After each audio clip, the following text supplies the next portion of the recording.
Hello everyone. Cambodia's plan to build the Phnom Penh Canal has gone through many phases, with numerous difficulties in surveying, funding, and other issues.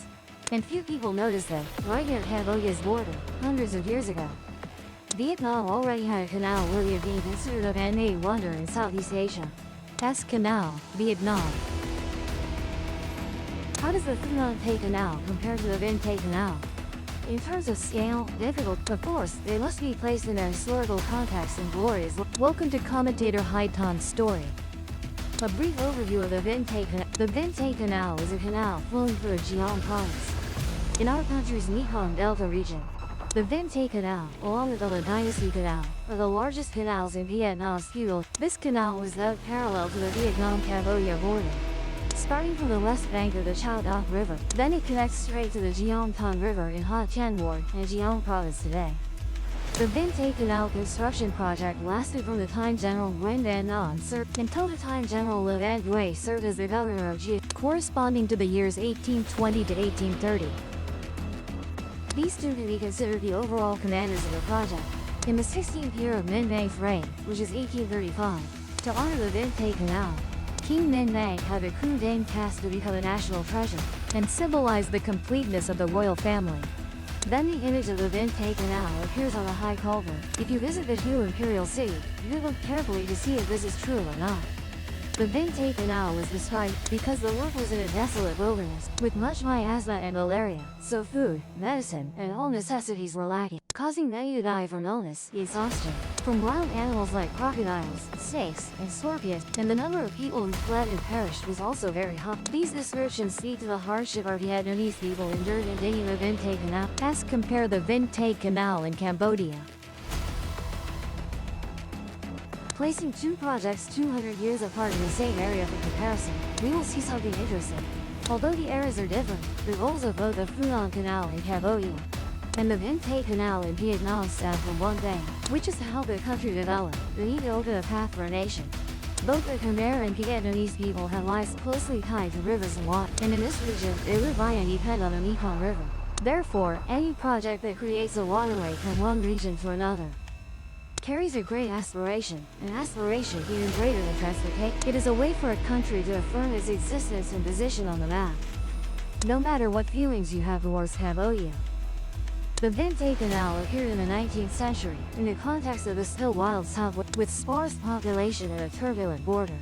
This was a time when the Nguyen Dynasty had to expand the land and also defend the country. Meanwhile, the Phnom Canal was born in the 21st century, the era of market of goods transportation, which will determine a country's strength. Cambodia wants a convenient sea route, while Hong is transportation. Want to reduce transportation costs and escape dependence on foreign infrastructure. It can be seen that these two projects are separated by 2 centuries, but they share a common point. They are national-level strategic choices. So the goal of building these canals is the same, but what about the scale? When it comes to scale, you cannot be denied. The Phnom Penh Canal is a super-colossal project compared to its era. About 180 kilometers long, which is twice the length of the Vinh Tay Canal. It runs straight from the lower Mekong Phnom Penh area in a southwest direction, then empties into the sea near the Gulf of Thailand. In Cambodia, it must be honestly admitted that there has never been an infrastructure project this long that runs through 4 provinces of Cambodia.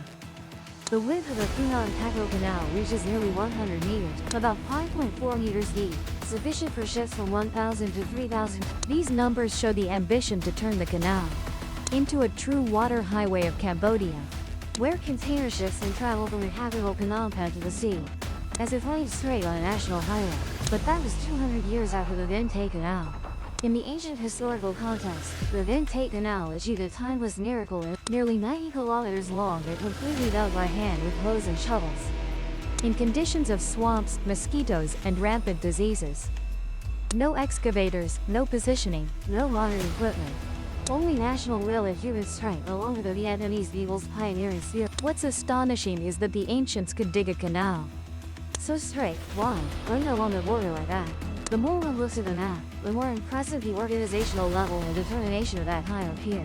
Therefore, if considering scale by numbers, the Phnom Penh Canal is certainly more impressive, but in terms of human effort, the Vinh Tay Canal has no luck. One side uses billions of dollars in capital and money. The other side uses blood, sweat, and the labor of tens of thousands of. These two scales are completely different, but each represents the unique form of national strength of theirs. Geographically, this factor always shapes the destiny of irrigation works. The Vinh Tay Canal was dug right along the border between Vietnam and Cambodia. This was not coincidental, but a strategic calculation by the Nguyen Dynasty. At that time, the southwest region always faced threats from Siam and Chandler. Building the canal close to the border brought the following benefits. First, it facilitated waterway transportation between the Chao Doc and Ha Tien. Next, it served as a water wall, supporting military mobility and population development. And equally important, it helped the Nguyen Dynasty assert sovereignty. The water flowing in the canal not only irrigated fields, but also shaped the border with Cambodia. Meanwhile, the geography of the Phunan Peco Canal was chosen with a completely different, not related to borders, but to open an independent waterway to the sea. Cambodia is nestled between Vietnam and Thailand, and their southwestern sea area exists but is not ideal. Therefore, throughout the past century, this country has had no effective waterway to transport goods to the sea, having to rely on other countries. The Phunan Peco Canal is precisely the strategic exit they have always desired. It helps Phnom Penh reach the ocean with just a 180 kilometers journey. Instead of taking a long, costly detour as before, this location transforms this canal from a waterway into a symbol of Cambodia's national autonomy. Looking at the map, you can immediately see the difference in geographical mission. Vinh Tay Canal is closely linked to national defense. Phunan Canal is closely linked to the economy. These two missions are completely different but both extremely important. In terms of importance, Vinh Tay Canal solved problems in the past and has been affirmed, while Phunan Canal is merely hoped, to shape Cambodia's future. Vinh Tay Canal is the project that helped transform the entire West. When the canal was completed, the acidic soil was washed away, water surfaced, wilderness areas turned into fields, gardens, and villages, and the population grew increasingly. Chao Doc and Ha Tien areas, once sparsely populated borderland, became prosperous places. Where there are people, the land must be held and kept. This canal also connects with Ha Tien, forming an important trade route for that time. In history, few projects carry the significance of irrigation, economic importance, and national defense significance. Like Vinh Tay Canal, as important as Vinh Tay Canal. It is the canal that opened up land. It is the canal that protects it is the canal that established the nation in Western Vietnam. Meanwhile, Phunan Canal carries historical importance in the opposite direction. Not about bringing people to new lands, but about bringing the economy to the world, even requiring people to move elsewhere to live. Cambodia is in a period of growth, but transportation costs are too, making the country less competitive. Over 70% of Cambodia's goods depend on foreign ports, and Phunan Canal is expected to be the key that opens Cambodia's new era, where Phnom Penh is no longer constrained by other countries' infrastructure. If Vinh Tay Canal is a proven page of history with timeless value, then Phunan Canal will be a page of history being written, with the outcome still unknown, but both are certainly important in their own ways. More specifically, how does the economy look? Economically speaking, one canal nourishes the entire Delta region, while another canal continues to nurture a dream. Still just a dream, not yet reality. Looking at the economic aspect, I see an interesting contrast between the two. Vinh Tay Canal serves agricultural, livelihood, and settlement functions, paving the way for reclaiming tens of thousands of hectares of farmland. Water from the canal helps wash, bringing alluvium to places where crops couldn't grow before. Thus, a vast area in the west became a key rice granary. A work from the 19th century, creating value that extends into the 21st century and will continue for many more centuries. This is something very few modern projects achieve, let alone projects from the past. In contrast, the Phunan Canal was born for the container era, for Cambodia's global supply chain, for Cambodia's development. If operated efficiently, just as conditional, it could help Cambodia significantly reduce transportation costs, attract businesses and expand exports, creating a new economic flow from Phnom Penh to the sea. Industrial zones could spring up along the canal, similar to how highways create economic belts. This is what Cambodia expects from an inland economy. They want to transform into a maritime-oriented economy.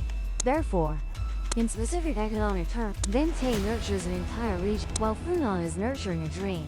Looking back, we see the Vinh Tay Canal and the Phunan represent two stages of development in Southeast. The Vinh Tay Canal is a symbol of the land reclamation era, when human effort and will determine the survival of new lands.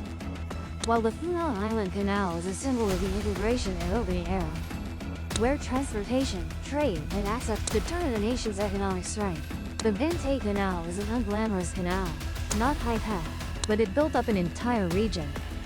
While the Phuong Island Canal is equipped with hot, but its success remains a big question mark.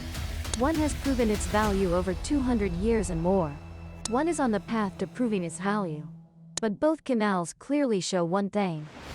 An island nation wanting strength must pay by road, by sea, by waterway or any type of route. What matters is having many routes. What matters is having the vision to recognize that a canal, even if just a quiet stream, flowing through field, flowing through ancient fork, but sometimes it is what changes the fate of an entire region.